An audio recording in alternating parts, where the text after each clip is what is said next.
What's up, everybody, and welcome to another episode of the Sound Stage here with Kyle, presented by NLFX. Very excited to have Mr. Brian Smith on this week. Brian, how are we doing today? I'm doing good. How are you, Kyle? I am doing well, thank you so much. Why don't you introduce yourself to everybody? Let everybody know who you are, where you're from. Sure. Brian Smith, obviously. I'm Yep. based out of Boston, Massachusetts, and I own MixLux, which is kind of a boutique DJ lighting company. So we try to do, kind of like higher end and different, approaches to the way I think a lot of DJs do lighting. I've been in the DJ game in some way, shape, or form since I was in high school. I don't necessarily want to say how long that was, 20 something years. I think we're Trust me, I get it. I think we're getting close to 30. I look young for my age. Yeah. I also, but I've been DJing in some way, shape, or form since high school. I was also a touring sound engineer, tour manager, worked in clubs for a long time, and also spent 10 years working as a EMT for the city of Boston. So I've lived a couple of different lives. Yeah, exactly. Yeah, you've done kind of this whole swath of different things. Yep. So what got you into it? What got you in high school? What brought you in? Was it just love of music? It was an opportunity you didn't know. What kind of what got this journey started for you? I definitely always loved music. I grew up in a household that loved music, although no one was a musician. Everyone liked to listen to it, but no one could play it. Sure. So I've always had it in my life. I mean, my parents were taking me to folk concerts when I was like 5 years old because they're children of the '60s and that's what they liked to do. Absolutely.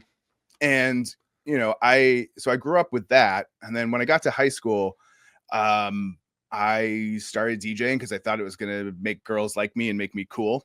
Spoiler alert, it didn't. You hang around with a lot more guys than you do girls generally.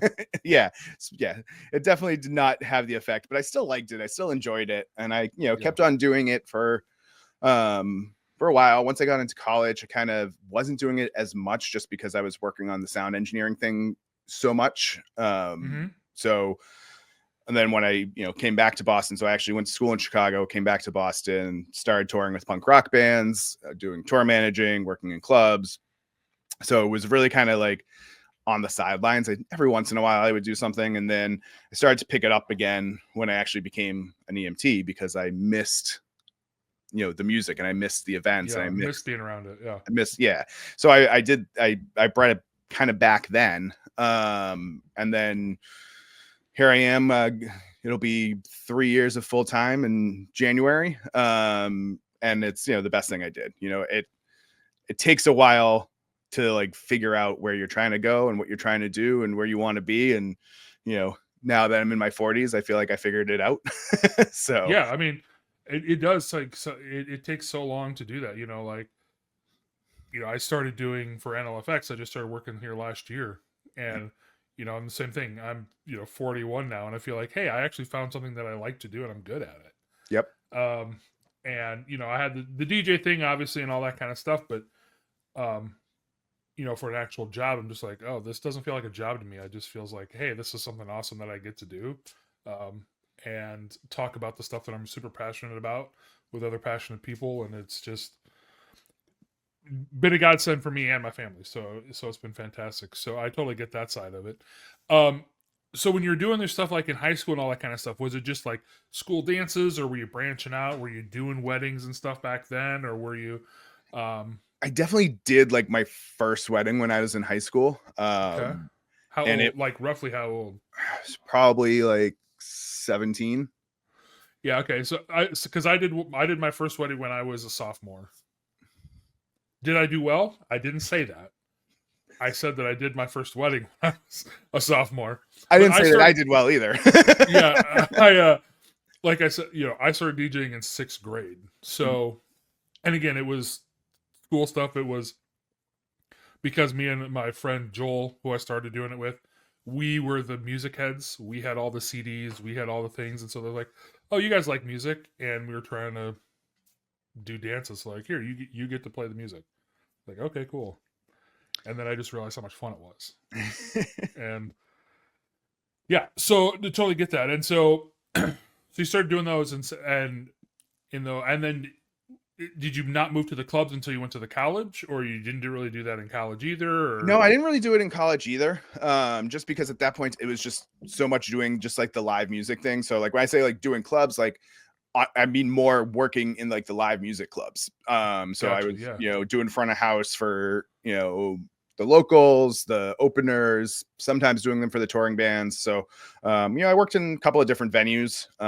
Some were like 500 cap rooms, some were 2,000 cap rooms. So, that was a big thing for me for a while. And it's Mm-hmm. funny because I've, one of the pivots I've made, that is like the biggest faux pas I think you can in the entertainment industry and the production industry is going from being a sound guy to being a lighting person.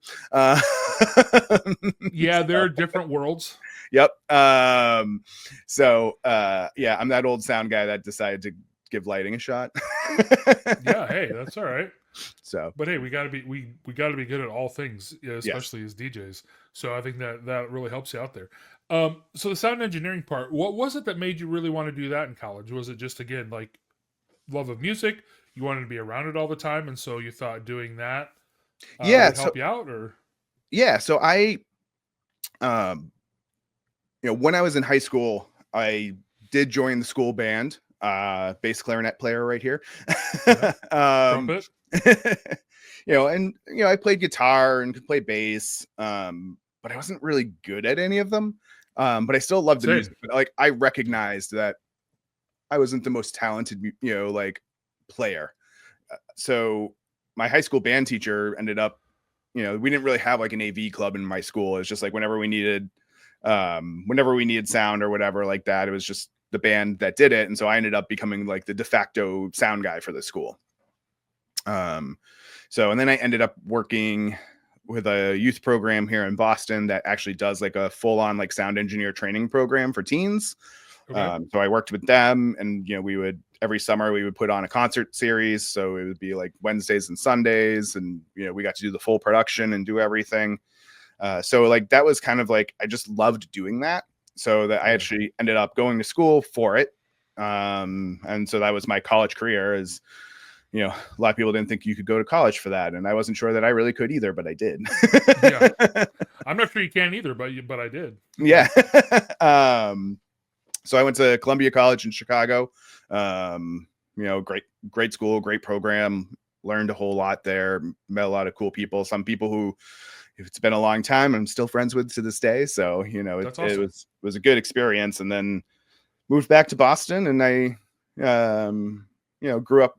I think when your parents are, like children of the 60s that grew up on listening to folk music, a very easy pivot is for you to become a punk rock kid because you don't want to listen to the folk stuff, but it's still all the same messages and lyrics. Yeah, that's fair. So that was kind of where I was. Even though like I still like DJing, I still liked hip hop, and I hid that I liked, dance music and house and stuff like that because Mm-hmm. I wanted to make sure I was cool enough Yeah. and had the street It's cred. kind of like the closet Swifties right now. Yeah. Yeah. And eventually I just got to a point that I just didn't care what anyone else thought. And Good place to so, be.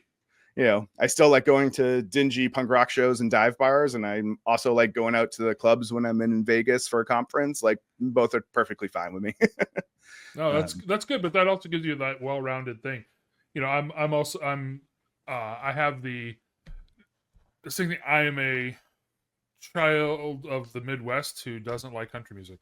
So I'm the same way. Like, kind of not like, what, you don't listen to country? It's like, no, I just, to me, it's the same song Mhm. over and over and over and over again, and it's just, I can do something different with my life. I And don't get mad if it's on. I don't hate it, yeah, but if I'm just gonna sit and listen to, no. it's funny because like country music wasn't even like really a thing in Boston until like the late 2000s, like early 2010s. Yeah. So like one of the clubs that I worked at, we had, they were doing a showcase at the club. Like, so it got bought out by like a record label, and they're like, oh yeah, there's this band coming in. Like they're, selling all the tickets. And I'm talking to the A&R guy that's there. And I was like, I mean, this is cool and all, but like Boston's not a country town. Like we barely have one country station, and it seems to like go off the air and then come back, and he's like, oh no, Boston will be a country town, we're gonna make it one. And I'm like, yeah, sure, okay. So band comes in, they were super nice, they were really cool. Like, I was like, all right, it's not my taste, but like, it was good. Well, it was Zach Brown band. So I was gonna say Zach Brown band, or was it Florida Georgia Line? Was it Zach Brown? And like, I'd never heard of the guy before, but like, we had a full club that night, and you know, and the next summer he was headlining at Fenway Park, and we had 2 country stations, and now I think we have 3. You know, I think that's, so again, it's not my taste, but it is. So I used to work security for a country music festival. Mm-hmm. The amount of people that show out to I mean, granted, I'm Midwest, definitely more of a country place, but the amount of people that show out and will be there the whole time. Yep. Because they're not very, because you go to different EDM shows or hip hop shows or things like that, like they will phase in and out with who they want to see, and they'll do it from the opening act for the person you don't know, all the way to the headliner. They had Alabama, Kane Brown, all these different ones that were all there. There was just as many people there for them as there was for the opening acts. Yep. And so it's just crazy how much, which is great. Like, I love to see people passionate about music and all that other kind of stuff, Even obviously, if you don't like it. It's a huge part of my life. So, but it's, it's just really awesome to see that. Again, it doesn't have to be my taste. That's fine. But just awesome to see how much people care and do and all that kind of stuff. So it's awesome. All right. So we're doing all that sort of thing. So you're an EMT and you're still DJing. Mm-hmm. So I'm assuming that you were doing those. So how did that work were you able to like schedule time off for your EMT? Because I know that those are kind of crazy schedules. It wasn't easy. For a while we used to be on this schedule. So it was 4 days on, 2 days off. So I would get 1 weekend off every 6 weeks. So that made it really hard. Eventually I switched to a different schedule where I would work a 10-hour shift, and then I would have 3 days off, and I made it so that I had Friday, Saturday, Sundays off. And that was perfect. So like every other weekend I would have off instead of every 6 weekends. So that made it a little bit easier for me to start building the business out a little bit more and getting more active, and doing more weddings. But definitely tough to try to navigate. It's hard to take time off, and hard to get shifts covered, because generally, when I want to get a Friday or a Saturday covered, so does everybody else. Right. Yeah. That's when everybody wants to have off, because that's when everybody else's families can meet for birthday parties, and you can go out and do stuff, Yeah. Yep. So. No, for sure. Yeah. No, keep going. No. I can spitball for whatever. No. So you're ramping up and you're building your business during that time, and you're trying to do as much as you can here and there. So did you start off wanting to do like the boutique route, or is it just, hey, let's just establish a business, and then on the way you decided I want to try to do it this way? Or how did you build it up? Yeah, it was definitely on the way. When I started off, just under my own name. And then, or when I started the business, I just started off under my own name. I've been doing a couple like here and there for other people. But my whole idea was that like I was going to be a multi-op, because I thought that was the only way I was going to be able to be successful, and only way I was going to be able to, potentially leave my job and take it full time. Sure. So I went with that mindset for a long time. And then must have been, I think it was when I went to the DJ Collective in 2021, they were doing, for that year, they were doing track selections. So there was like, you could do the single op track for education, you could do the multi-op track for education, and they did like number twos. So people who work for multi-ops but don't own them, but are like the Yeah. might as well. So I signed up to do the multi-op track. I was like, all right, yeah, cool. Like, this is the way we're going to do it. And maybe it was 2019. No, I think it was 2021. I don't know. It was either 2019 or 2021. Anyways,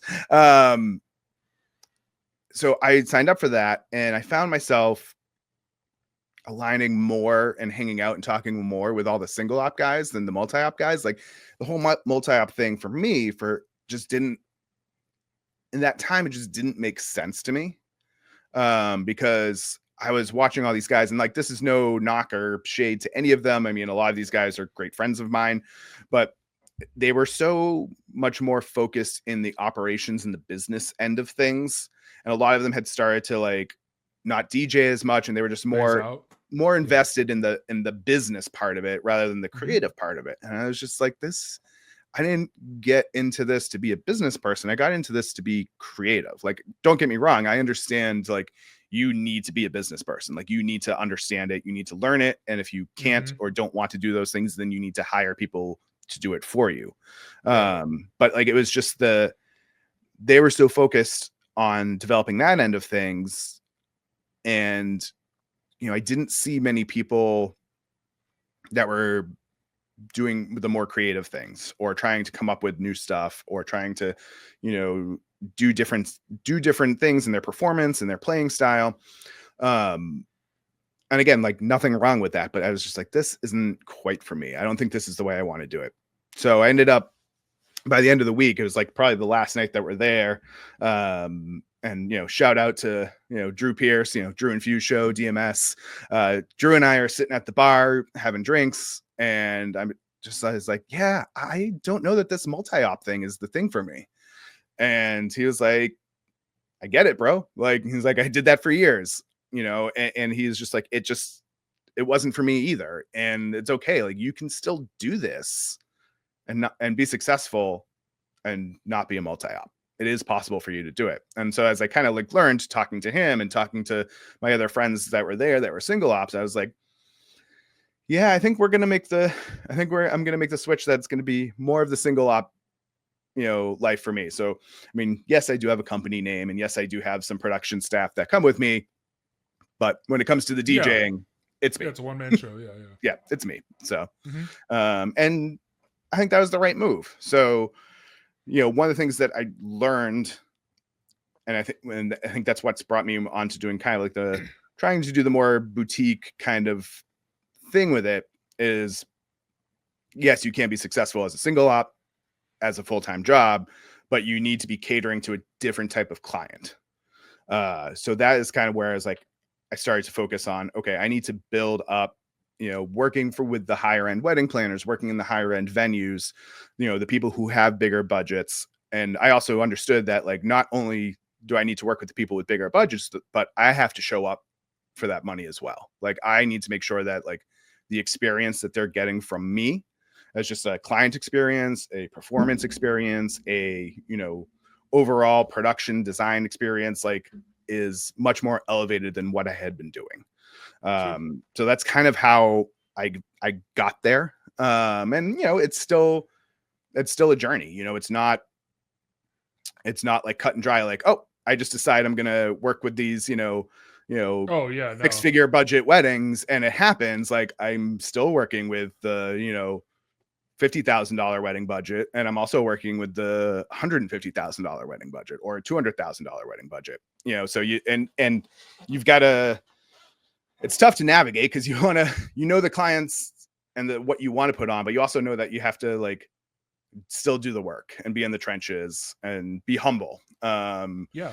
And I think, like, from somebody who's doing that too, it is like getting into those higher end weddings and all that sort of thing. You can have the knowledge, you can have all of the equipment, you can have the thing, but the hardest part is getting that, at least to me, is getting that trust. Yes. Because when you do want to go into, it's pretty easy to get trust with, hey, look, we're paying you $300. If it goes great, that's a huge benefit. If it goes at least fine, that's kind of what we're expecting. Yep. If it goes horrible, we're out $300. But if you're up to that, like you said, a $200,000 wedding, well, your expectation just okay, well, you got to deliver on that $200,000. Yeah, for sure. And like, that is just something that, I don't think that, and I don't think you can Not do it everybody can as a handle that side pressure. hustle. You Yeah. can't do it as a side hustle or as a part-time. Like, I think it is like, it really, the amount of work that you need to put in, because you gotta set your client expectations, but you also have to exceed them at that level. Yeah. So you have to Oh, know that 100%. you Yeah. have to set them at a spot that they feel like the expectations are set high, but like, you can do better than that. Right. Yeah. Because you still have to under promise and over deliver, but your under promise is the absolute apex of 9 out of 10 other people. Yes. My And my that's my your under baseline. promise my under promise was my over deliver for years. Yeah. Yeah. um And I think that's really awesome. And I think it's also good to know yourself in that I can do this, I can provide this, and making sure that again, you're going out and you're showing it every single time because you can work with a high end a high end wedding planner one time. That first time you do it, man, if you don't nail it, it's not good. right. Because they're just like, okay, well then I can't work with this person. Like when I moved from north central Iowa back down to Omaha where I am now in that area, it was going to be one of my first weddings with one of the top planners in the entire market. When I tell you that I stressed more over that wedding for 5 weeks leading up to it, every single night I was up double, triple, quadruple checking everything, making sure that everything was like I take care of my equipment, all that kind of stuff, but I was checking up lights. I was making sure batteries were like I was like, nothing can go wrong. And luckily, I delivered on what she was expecting and all that sort of thing. And I got a great recommendation from her after that. And we've worked together, and she's just now it's, oh, Kyle's doing it. We're good. She's like, Nice I don't have to feeling. worry about. Oh, it's a super great feeling. Yep. But like you said, but for you, then, if that's your main clientele all the time, it's not mine. I wish it was. It's not. It's not my everyday. But if that's the kind of stress you have to go through, not everybody can handle that. No. Yeah. And I, So kudos to you for being able to. well, I mean, I attribute it to 10 years of running an ambulance through downtown Boston. Like, that's fair. You're kind of used to those high stress situations. yeah, I mean, Yeah. as I so maybe you're people, a bit of an adrenaline junkie. Maybe a little bit. Maybe a bit. Yeah. Okay. But as I say to people, when I show up at a wedding, no one's trying to kill me, which is a real nice respite. So people talk about how stressful our industry is, and it's like, yes, I totally understand that it is stressful, but I came from an industry where I was wearing body armor every day and getting into getting people jumping me, and and I walk in the door and down alleys and stuff like that. Like, it's like, I can handle this. Yeah. It's a different world. Mine wasn't Boston, so it's not nearly as, but I mean, I was the same thing. I was a reserve police officer for like 8 years, so I get it. Yep. Like you get some pretty other stressful situations. They're just like, oh, that's fine, and we'll figure it out. It's all good. Yeah, absolutely, no, for sure. So one thing I like to, what is it that keeps bringing you back? Is it that adrenaline rush of doing that awesome event, that putting on that show that everybody wants to see? Is it the clients? Is it the challenge? What is it that keeps bringing you back? Since high school to keep doing this sort of thing? So I would say it's two things. So one of the things that I think really drives me is it's just developing a skill set and always trying to make it better and always trying to do, just level up every single day. I really enjoy like just learning new things and then implementing them.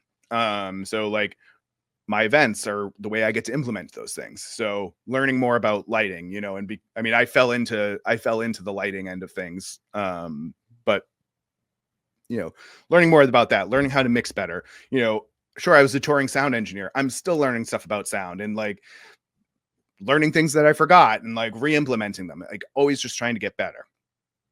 But the other thing that I think is what really drives me, I think that this is what I missed when I started DJing again and I wasn't doing the live music as much, is when I was at, working in front of house in the back of the room, yes, I wasn't playing the music, but I was making sure that it sounded good and sounded right and had the right kick drum hit and the right bass, bass hit to make sure that everybody that was out there watching that band was having a good time and enjoying. You were giving it feeling. Exactly.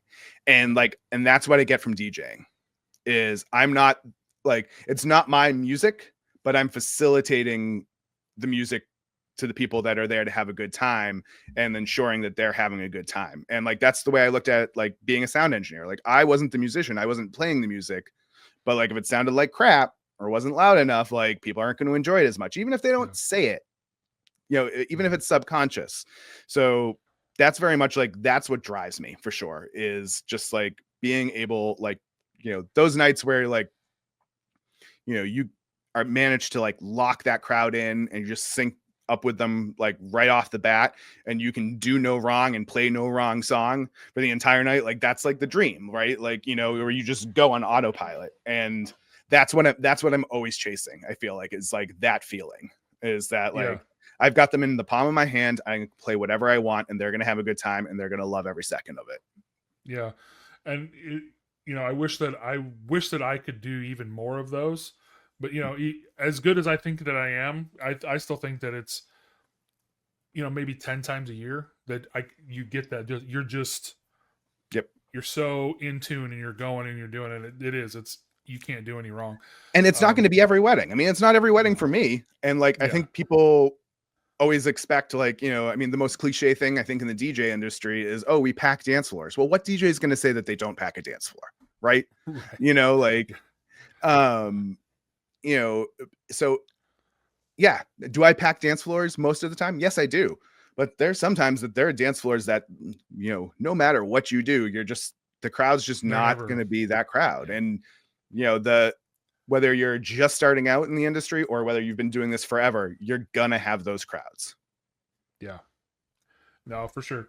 I think that's very true. And it's one of the things that I always talk to when, I know it's a weird analogy, but when people talk about, oh, well, this speaker can only cover this many people.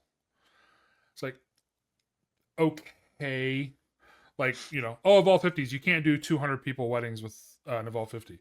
Okay, well, first of all, you absolutely can do a 250 person wedding with a pair of Evolve 50s. Because for me, it's just like, whenever it says, oh, they can only do 125 people. I don't care how good of a DJ you are. If you have a 250 person wedding, how many people do you have on the dance floor at any one time? Yep. If you say 250 people, I'm sorry, you're lying. You don't always have everybody out there. Now, you could for moments, you could have every single person there and they're on the dance floor and maybe, they're going to struggle a little bit. But 9 times out of 10, you got what? 50? Yeah. At a 250 person wedding? Yep. And that's pretty good. Like, hey, if I got 50 people on my dance floor the entire night, that's a pretty good night. Mm-hmm. Yeah, so I can count on like one hand the amount of times where I've had like a 250 person wedding and had, the majority of the people out there on the dance floor. Does it happen? For sure. Sure. But like, they're like white whales. It is not the norm. Yeah. And those are those ones that we're talking about, that it doesn't matter what you do, you're doing it right, and they're going to love it, and they're going to rock to it, and they're going to go with it. I had one this summer. It was fantastic. I know. I had potentially the best one I've ever had a couple years ago, and it's like chasing that dragon. I'm trying to find that again. It was such a good thing that so I was at a venue that they do a faux send-off, and they do it, of course, right in the middle of the dancing time when you're supposed to be doing it, all that kind of stuff. And so it was an earlier wedding, and so they started dancing at like 7 o'clock, and the faux send-off was at 9:30, I think. 9:30 they were doing the faux send-off. The bride and groom were so tired from dancing, they're like, we're done. Like, this was perfect. We don't want it to get worse. We're just going to be done. And so they just left. Yep. There's like, it was perfect. We're done. We're supposed to go another 2 hours, and it's like, we don't need it. We're good. And it was one of those ones. Everybody was on the dance floor the whole night. Yep. And again, I'm chasing that every single time, and I still can't get back there, and it hurts. It hurts. I mean, But those 4.5 hour long dance floors. I mean, we don't get much of them, and that's like, yeah, they're hard to pull off. So I can understand why they started at 7:30. They were done at 9:30. yeah, well, and I'm trying to do this, and maybe this can go into kind of the next part I want to talk to you about is like, what do you see coming up in 2025, like for trends and all that kind of stuff. But on the East Coast, you guys already have the trend of you don't really have long dance sessions. No, we don't. So yeah, it's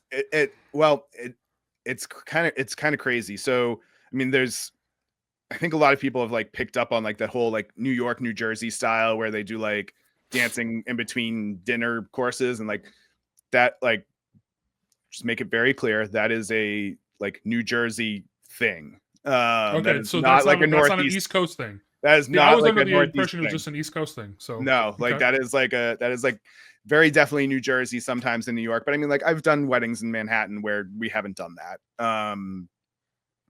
But it's, but yes, we do generally have shorter dance floors. The reason, at least in Massachusetts, for that is that the way the liquor licensing works, for places that are not like full-time like bars or restaurants, right, is that you can only serve for 5 hours. So that's why we tend to have shorter dance floors in most of our venues, because they can only serve for 5 hours. okay, So the only way that like really around that is like you like doing a buyout of like a bar or a restaurant. So like I have one restaurant that I'm in all the time, and people do that, and like that's where sometimes I will get that 3.5 or 4 hour long dance floor. Or you're doing, a big hotel and you're completely switching rooms, and then it starts a different license. yeah, So it's hard for us to have those super long dance floors. I mean, you talk to any of the DJs up in Canada where they like, go till 2, 3, 4 in the morning. Like, I don't know how they pull that off. yeah. I mean, I have the latest I've ever gone. Now, granted, this was when I was a lot younger, and it was a friend. It was one of my friends from high school that got married, and she's just like, we want to go all night, we want to do the thing, and her parents owned the venue, and so I think we went to like 3:30, and I started at like 7. Like, it was awful. Marathon. Like, when I was packing up, the sun was coming up. But like in the Midwest, it is really like most venues are, hey, your cutoff is midnight. Mhm. Well, most people, I want to get my money's worth, right? So it is, okay, we want to do all this, but we're doing a 3:30 or 3 o'clock, 3:30 ceremony. Then we're going to go to cocktail hour. Then we're eating at 5:30. We got toast at 6:30. We got open dancing starting at 7. So then you're like, okay, well, they want to dance from 7 to midnight. It's like, that's a long time. Like, and obviously there's more than enough music to cover all that. But the problem is that I keep seeing, at least for me, is it is so much.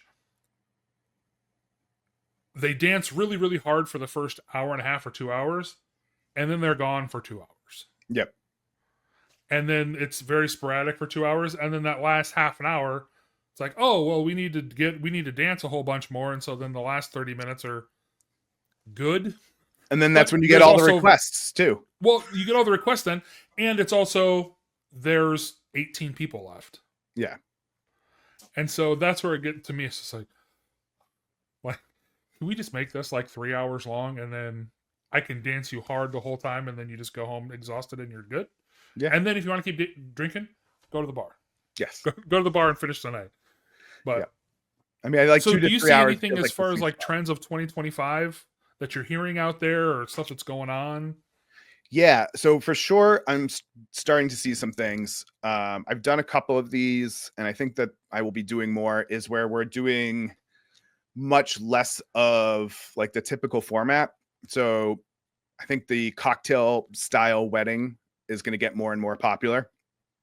So by that, basically, you do the ceremony, and cocktail hour just kind of morphs into instead of, light cocktail hour bites, you do have like the heavier food starts to come out, in a buffet style, but like there's no like necessarily like organized dinner. Like you're mingling, you're chatting, you're, flowing around, talking to whoever, sitting wherever you want. And so you don't necessarily have, a table and a chair for everyone that's there, but you've got, tables, for people to sit and eat and the older people to sit. So I think High that tops and stuff like that too. yeah, but like high tops, and Okay. just a lot more of a casual kind of feel. Done a couple of those, have a few more of those kind of coming up.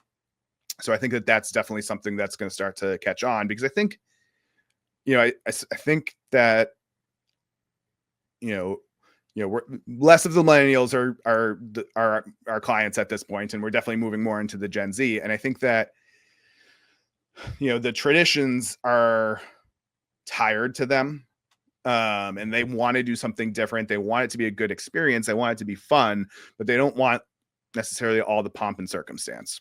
So that's definitely I one of think those the other thing things. is they don't want to do what they saw all of their family doing. Yes. They want to do something different. Yep. So, and even if we're not doing like that style of reception, I mean, I think this is, this has been going on for a number of years, but I mean, the amount of like formalities that we're doing is just getting less and less and less. I've done quite a few weddings with no toasts at all. I've done, I think I haven't seen that. Yep. I've done quite a few of those, just no toasts. And like, it's not necessarily that they won't have them, but like they'll do them at like the rehearsal dinner. Oh, sure. Instead, and then they just don't do them during the reception. Bouquet toss, garter toss has been gone in the Northeast forever. Bouquet toss is almost gone too. It's both of them are getting less and less in the Midwest also. You're still seeing quite a few bouquet toss, but the garter tosses, I don't know that I did one this last year. I think I did one, maybe two bouquet tosses last year. And I still did bouquet tosses at most, but it's to the point that I've taken, I mean, I use Vibo for my planning. Okay. And so it's to the point that I've taken that section out of my planner.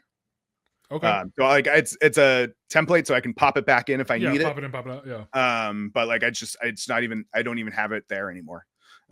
Because it's just I get no so many times. And then I think, we're also seeing a lot of that, like the grand entrance. I think the grand entrance is fizzling out.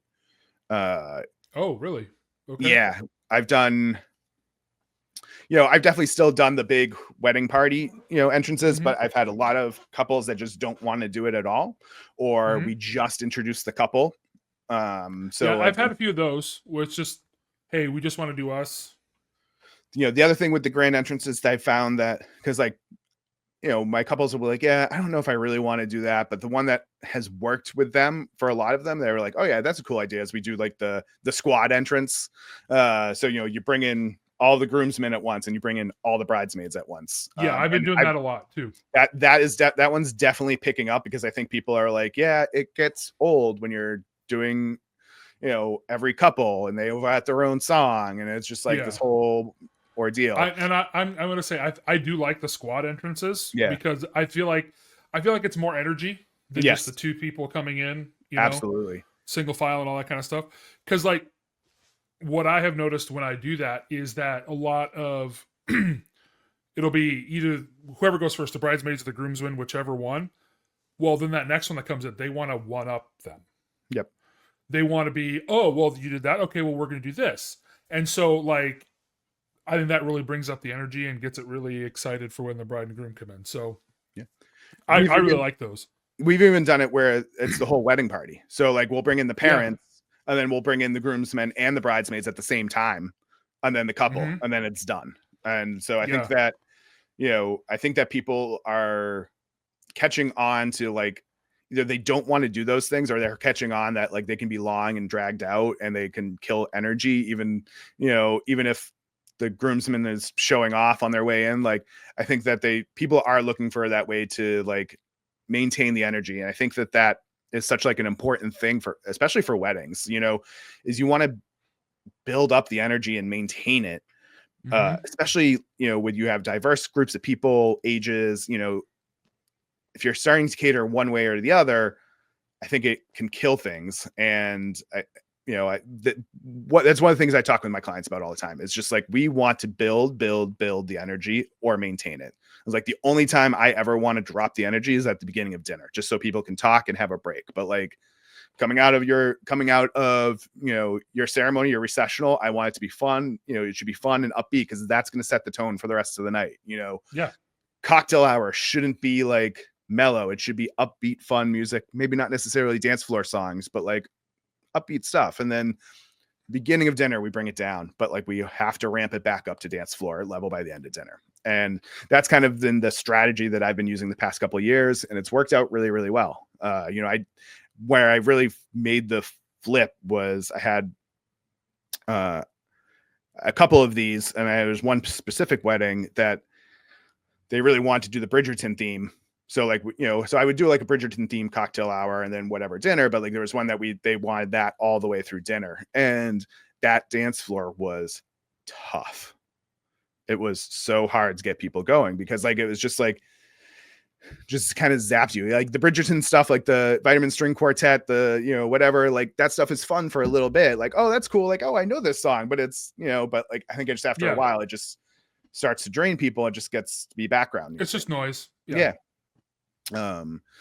So I mean, I think, energy is just such an important thing. And I think, one of the trends, kind of going back onto the trends, one of the things that I'm seeing, and I think that this is definitely going to be regional, but I'm having a lot more of my clients telling me that they don't want me to play clean edits.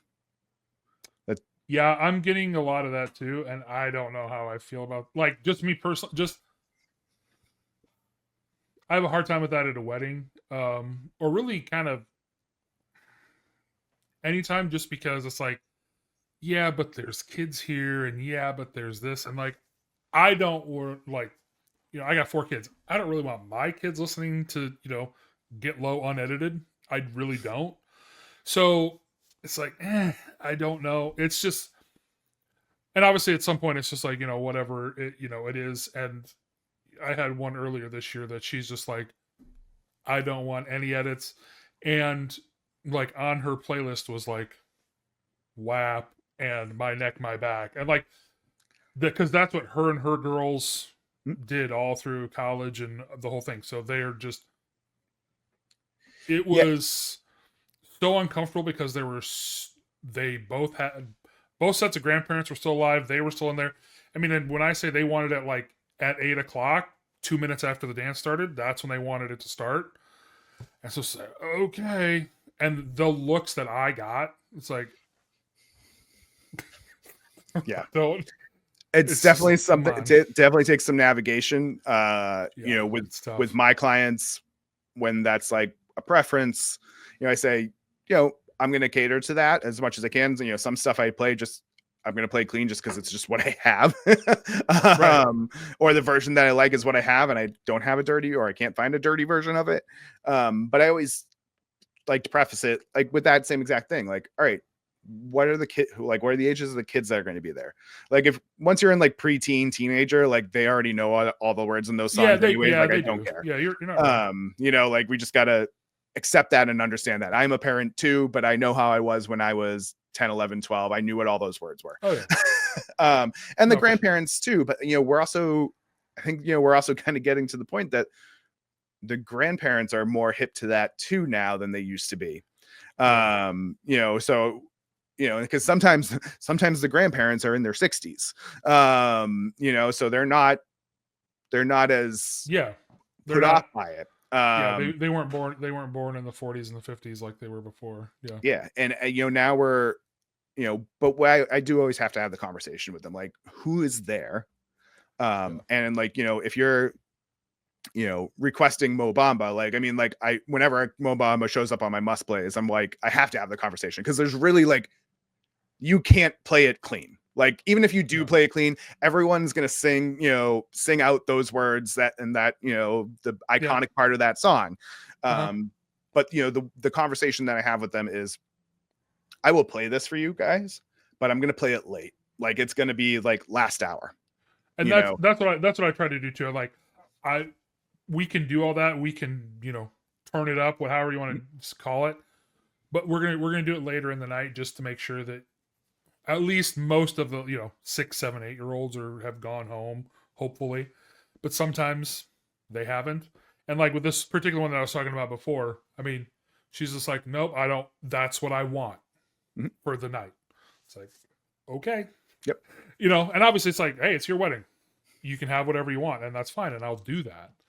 But, and I told her, I was like, just so you know, you're gonna get looks, and I'm gonna get looks. And she's just like, I know. I was like, okay.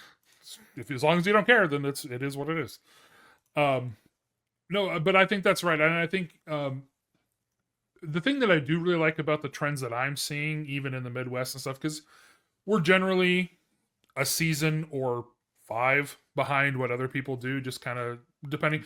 It's moving a lot faster now because of like Instagram and TikTok and all that kind of stuff. People can really see the trends pretty quickly. Yep. But I tell you, the thing that I really like about it is people really are taking their weddings and they're making it their own. Yes. They are putting their spin on it, which I love. And, Midwest Nice is a thing. And even some brides, they're just like, well, do you think, like, could you do this? Because I really want to do this. And I'm always like, you don't answer to me. I answer to you. Is that what you want to do? Well, yeah. Cool. Then let's figure out how we can do it. Yeah. It's never, oh, well, I don't think that's a good idea because, no, obviously, if it's a terrible idea, I'm going to say, I don't think we should do that way. How about this way? Or something like that. But if it is just something like, oh, that might be inconvenient. Okay, cool. Let's figure it out. Yep. Let's make it awesome and yours. And so that's something that I really like, and people putting their own personal spin on their weddings. So yeah, I mean, that's definitely something that I've been working a lot more on the music end of things with my couples about. Is I still let them give me must plays and do not plays, and obviously like the songs for formalities. But then I don't have them pick cocktail hour. I don't have them pick dinner. They can give guidance, but you don't pick them. I pick them. And what I've done is, I do a whole meeting with them about music, and I specifically tell them we're not talking wedding music on this meeting. We're talking music that they like, music that they grew up to. What artists do they love? What concerts have they been to? Like, what do they listen to in the car? What do they listen to when they're working out? Like, I want to get into their brain musically and see like what clicks with them, because any DJ can walk out and pull, the top 200 wedding songs off of DJ Intelligence or Event Planner and play those and play a wedding and play a average wedding. But like, the couples don't want that anymore. So I've done this, and it's just like, give me those songs. But like, even before we get to the must plays, when I do this first meeting, each member of the couple has to give me like 10 to 15 songs that are their favorite songs from throughout their life. And then I ask them to give me songs that signify their time together as a couple. And it's like, it doesn't have to be wedding music. It doesn't have to be something I'm even going to play, but I want to know what it is. Yeah. And then I have them, some people hate it. I love it. I have them just dump Spotify or Apple Music playlists on me. Like if they've got stuff, like just dump music on me. And then I go through and I parse that out. And I say, all right, this would be good for cocktail hour. This would be good for dinner. This will be good for dancing. And then, as we get closer to our final meeting, like I give them a document that shows that. It's like, all right, this is all the music that you gave me. I broke it all down. And like, I get really into the data on it. So like, it's literally like a slide deck, and it breaks down into, these are all the decades. These are the genres. This is how I'm breaking it out. Does this look like the dance floor that you want to have? And it's charts and graphics and all that. And they also get like sample playlists for what cocktail hour and dinner are going to sound like. And it's like, does this all sound right? Since I've been doing this, there's only been a couple of times where I've gotten couples that say, this doesn't look right. And I've known that it doesn't look right before I sent it to them. I'm like, this is not going to work.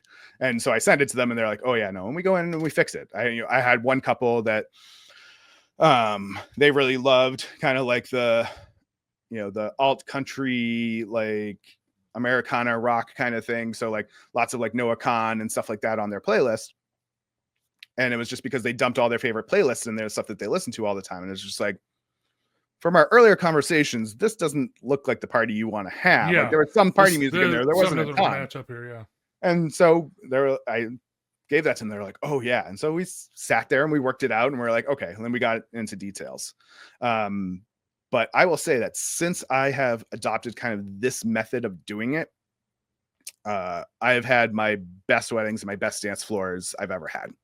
And it has really been a great way of doing it. And the couples get to make it be their music, you know? Yeah. I just did a wedding down in Newport in the fall, you know, and Newport is like, you know, New Jersey is a wedding mecca, but like Newport is like the like classy, like, you know, beautiful, like old mansions and, you know, Rockefellers and all that. And like, so we wanted to create this like classy vibe, but the couple, like, they lived in Brooklyn and like they were always going out to like all like the hip, like, you know, EDM, like house, deep house kind of like spots in Brooklyn. And they're like, we want that vibe later in the night. And it was like, okay. And it's like figuring out how you get there. But like, if I hadn't gone deep into the music with them, like I wouldn't have picked up some of these like really niche artists that like even I hadn't heard of. And I'm pretty well versed in that. And you know, like, okay, like cool. And like figuring out how to make it happen.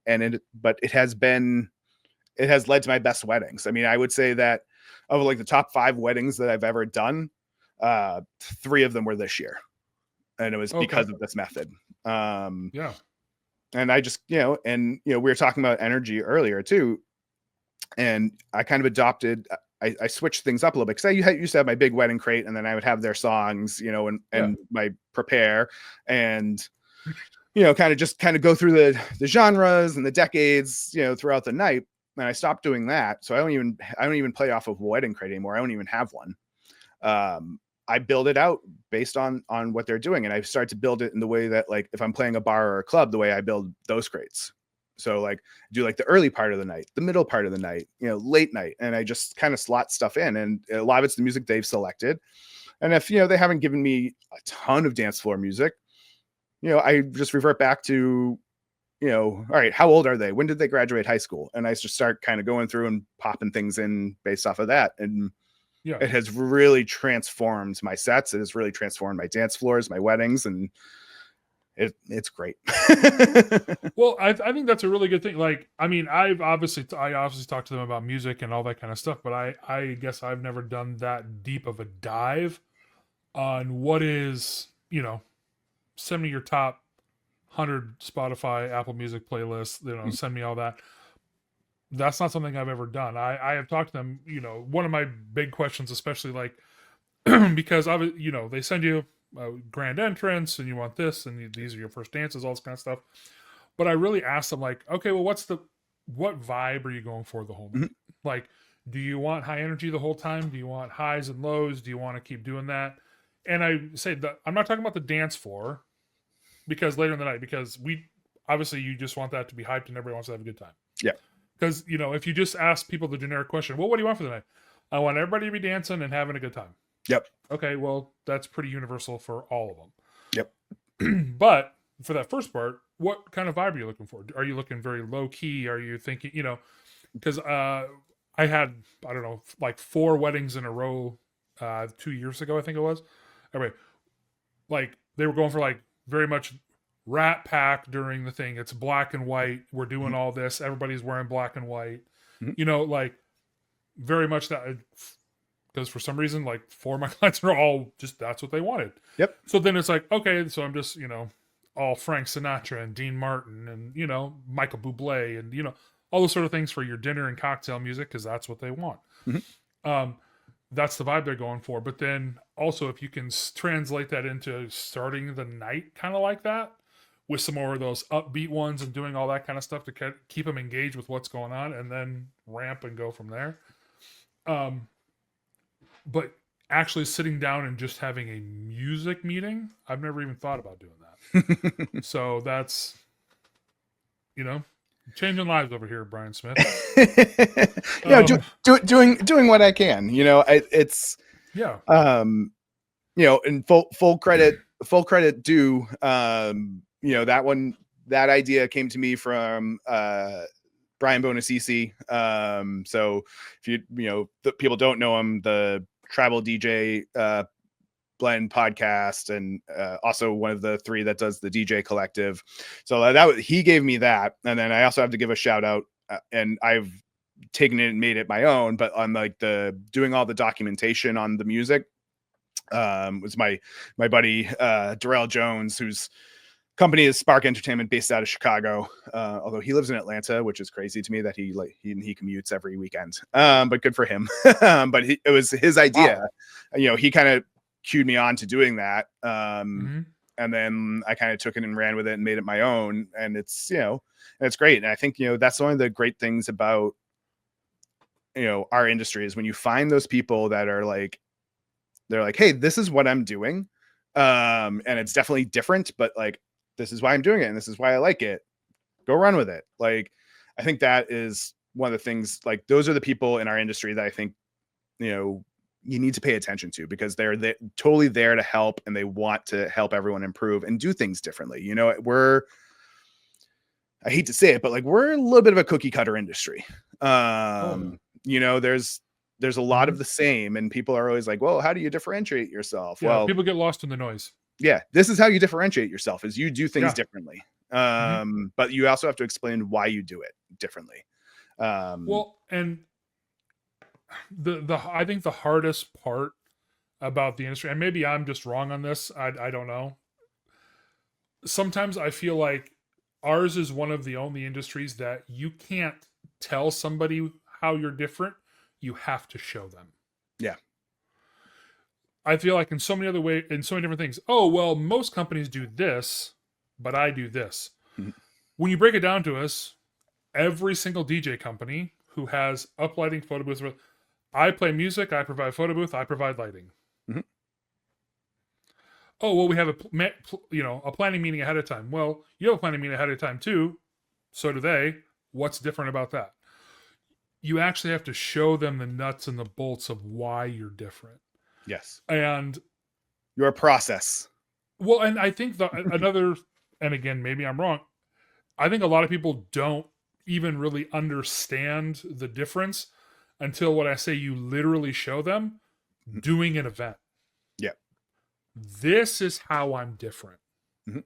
This is how I do that. And so that's why I think like the social proof for our industry is so important. Yep. Because you have to be out there showing, well, this is what I can do to a space. This is how I can change my lighting. This is how I can cater to what you're doing. This is what sets me apart.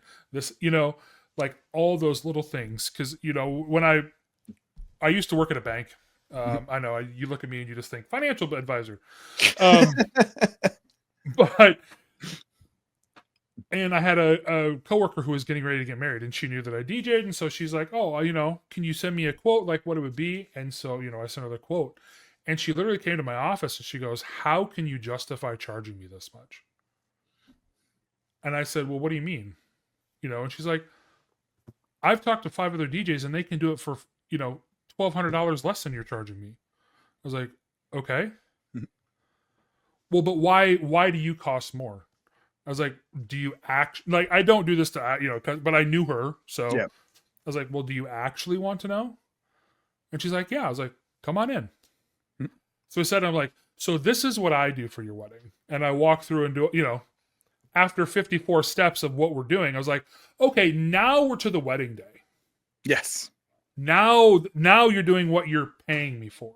And she just looked at me and she's like, oh. She's just like, yeah, I don't think I was like, they're not. They're gonna send you a contract, put on there what songs you want. You're gonna send it back. We'll see you the day of the wedding. And you're done. That's not what I do. Like, having a process and like having a way you do things like that really, can become your differentiator. Everyone's like, what's your differentiator? Like, you don't necessarily have to say, well, I do this one thing that nobody else does. It's not about that. It's about how you do what you do is your differentiator. Yeah. And like, I say this to my clients, just kind of same kind of story. On my meetings, I say, 75% of the work that I'm doing is done before I ever step foot into the wedding venue. Yeah. Like, and that's why it costs so much. And like, what I Right. do with, the music, like that takes me a long time to do. Like I can slot imagine. out anywhere between, 8 to 16 hours for every Just on music. wedding on my calendar to go through and work on music. Yeah. I could just play off of my wedding playlist, but like, Yeah. I've seen what happens when I put that work in advance and how it has completely transformed the parties that I'm doing. Like, I'll spend the time doing that. Thank you very much. Yeah. Oh, absolutely. And the other thing is like, and I have told many clients this, because they can ask the same thing, like, oh, you cost this much to do all this other kind of stuff, all the prep, and I talk about the prep work I do and all that sort of thing. I say, honestly, doing your wedding is my payoff for all the other work that I did. Mm-hmm. I would almost do the wedding, like the actual DJing of the dance part, I'll do that for free. That's fine. But all the stuff to get ready for it, that's what you're paying for. Yes. Because, we're egocentric. Mm-hmm. We want the attention on us during that wedding. It's about the bride and groom, but it's really about us. We want, because we need that high, we need that thing, like you need the people coming up fist bumping you during the set. Absolutely. Like, and you play some weird transition and they're like, oh, that was so and cool. when you're mashing two songs and they're just like, are you doing this like on the fly? I'm like, yeah. There's like, oh my god, like that's the payoff. Yep. Everything you did before, that sucks. Mm-hmm. But this is the fun part. Yes. And that's what I say. Like, I would almost DJ your wedding for free, but you got to pay me for all the prep. Yes, exactly. And that's what it is. And so to me, like, that's the whole thing.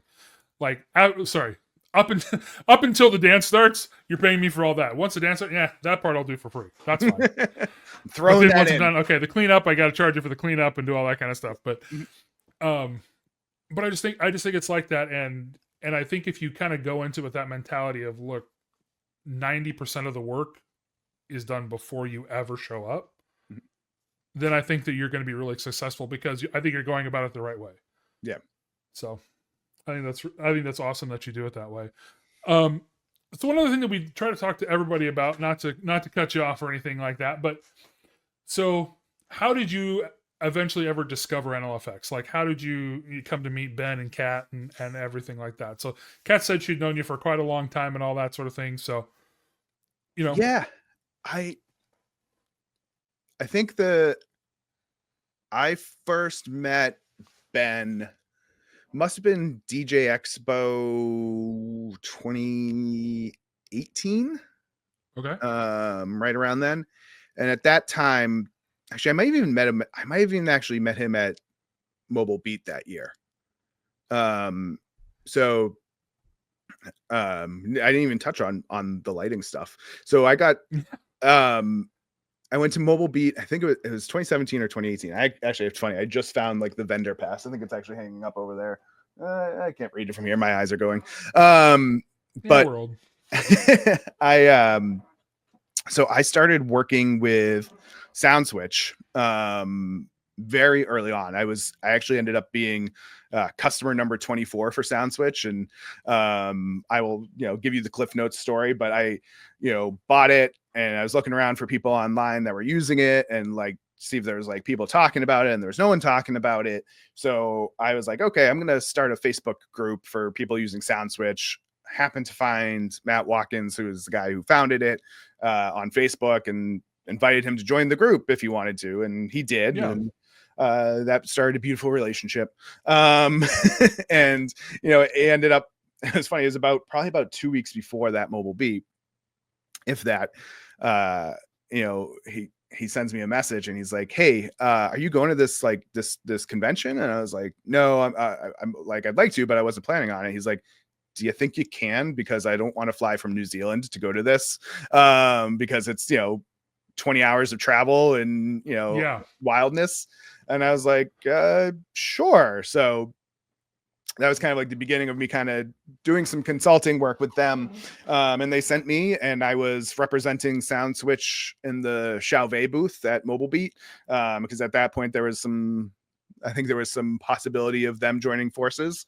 And that's where I met a lot of people. And then I think I actually met Ben there, and then ended up kind of connecting with him at DJ Expo that year. And we now have this running gag of the sweaty hug. Okay. So setup and everything, running into him during setups or whatever, and like, oh, I'm sweaty, and it's like, oh, whatever, and it's just like, so now it's like this long running joke. So every time I see him, we give the sweaty hug, even if neither of us are sweaty, it's fine. Right. But I mean, I just I saw him in Boston last week, and we got the first thing we do, I mean, everything drops. So no matter who you're talking to, what you're doing, everything drops, and whichever one of us sees us first, it's sweaty hug time. Yeah, absolutely. And then, as Ben started kind of pulling back a little bit from the trade show, circuit, which I totally understand, because I don't know how he has the time in his day to do everything that he does. I don't understand where he carves out time to breathe. Exactly. But, as Kat started kind of coming into more of the trade shows with him, and then kind of eventually taking that over, it's just been the transition. So absolutely, Cat does get a hug. It's not necessarily the sweaty hug, because that's just weird. Yeah, it does get a little weirder when you're not so wrong. But I mean, everyone at NLFX has always been good people. Everyone's been helpful. I love when I'm contemplating a big purchase, even just asking for a quote. Like, I asked you guys for a quote, and no one's like getting all salesy on me and hounding me, because like they understand, and that's one of the things that I really love is like, you guys understand the industry, and you understand that people are trying to budget for things, and we're trying to figure out what we have to do, and of course, like, the support is always amazing, and I love you guys. Well, we appreciate it, and being around for a long time, and I think the biggest feather in our cap is the return customers that we have coming back all the time. Obviously, we're always trying to get new ones, because if you don't get new ones, you can't grow. Yeah. But having the loyal people who come back all the time, and not only come back, but tell their friends and say, hey, these are the people you need to talk to. These are the people who can take care of you. It's such a great feeling when we get those, and we can't thank you guys enough for all the support and everything that you do give us all the time. So thank you so much to Brian and everybody else out there, in podcast land that's listening. So we appreciate everything that you guys do. Brian, thank you so much. I won't take up any more of your time. I greatly appreciate you jumping on here with me today. Do you want to give shout outs to your social or anything where people can find you if they have questions on anything that you do? Yeah. Social, is good. Instagram is the best for me, and it's just the Instagram handle for me is the DJ Brian Smith, not because I'm egotistical about it. It's just because the guy that's had DJ Brian Smith as his handle forever and has never used it doesn't respond to my DMs when I ask him to sell me the name. So I just gave up. So you thought you'd be like the Ohio State University and add the for? I wanted something that was like not too pretentious, but like I also needed to have something that was I could get across of everything. So gets across. Yeah. Yep. So that's pretty much me across the board. YouTube, I was really where a lot of people started to kind of know my stuff, because I was doing so much Sound Switch videos there. Same on YouTube, same on TikTok. Same on Facebook, but I'm not really on there. So, but it's there. It exists. It does. It is a platform. Yes, it's there. Yeah. So yeah, those are the ways. My website has a little bit more lighting stuff. It's just djbriansmith.com, and then my company website, MixLux.net, and then the company's Instagram is MixLux Events. So okay. Awesome. Well, go out, follow him. Let him know if you guys have any questions, especially apparently on Sound Switch. So, well, I guess that means that we're going to have to schedule a call back so we can get you back here and discuss more about lighting. Yeah, I'd love to. Lighting was the big thing, and we got talking about all these other things, and you know, well We over an hour squirreled in, and real we quick. we did squirrel really quick. I'm sorry about that, but No, it's all good. I love talking about all this stuff, so it's fun. fantastic. Well, thank you so much for being on, and you know, tune in next week, guys, for another great guest. Thank you so much. Have a good one, bro. Thank you.